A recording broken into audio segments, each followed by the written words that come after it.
Oui, je vais pouvoir te montrer. Comment tu vas aujourd'hui? Bien. C'est quoi ta période préférée dans une journée?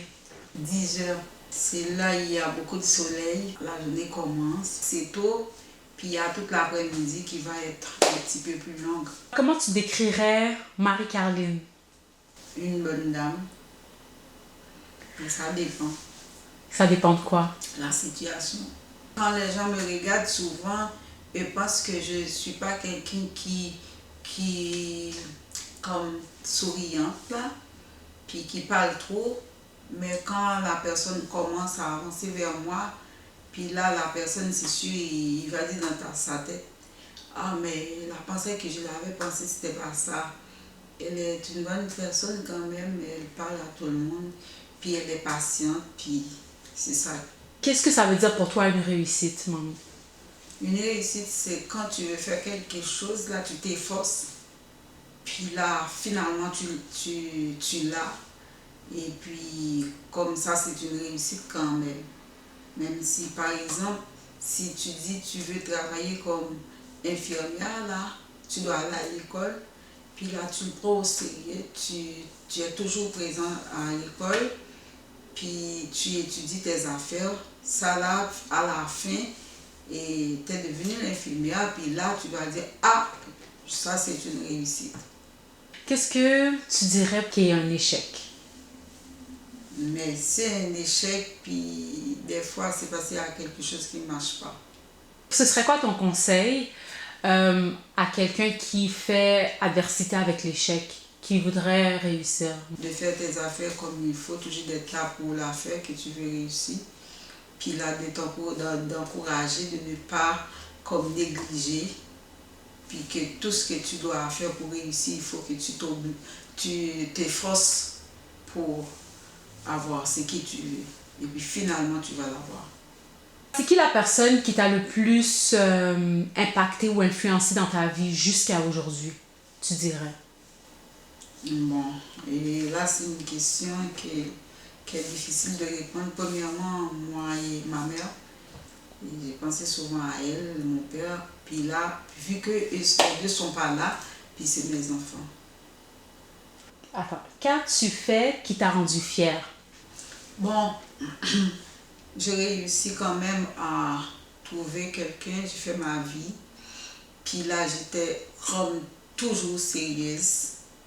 Et jusqu'à présent, je me sens comme fière de moi.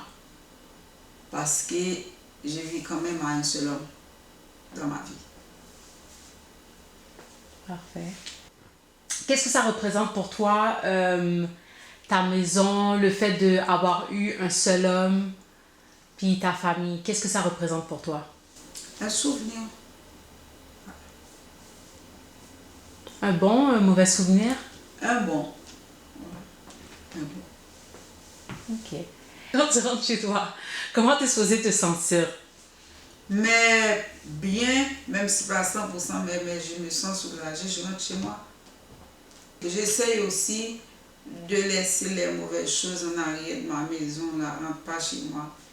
Comme ça, pour pouvoir vivre plus ou moins. S'il y avait une dernière chose que tu pouvais apprendre avant que ton corps ne quitte cette terre, si tu peux apprendre n'importe quoi, ça aurait été quoi avant de quitter? Avant de quitter la terre, Oui. jouer la musique Ah ouais, quel instrument? et accordéon Oh! ou orgue. Quelle empreinte éternelle aimerais-tu que ton esprit laisse dans ce monde? Bon, prêcher aux gens qui ne savent pas Dieu, de leur donner des bons conseils pour servir Dieu, pour Ok. leur vie éternelle. Puis c'est quoi, tu penses, quel conseil tu lui donnerais si tu avais l'opportunité maintenant? À accepter Jésus, de croire en lui, avoir la foi Pourquoi?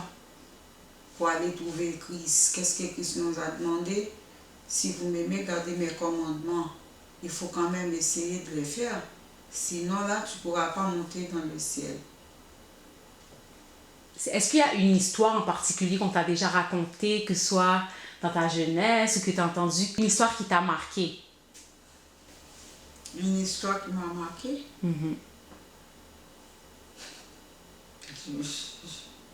J'ai rien.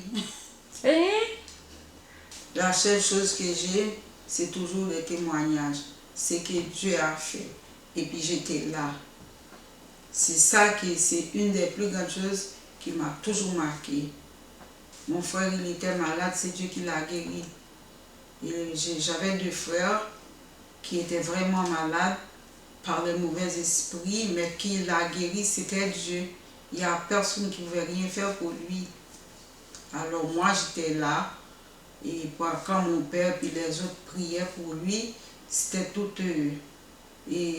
c'était toute une victoire. Si Dieu n'était pas là, il serait déjà mort.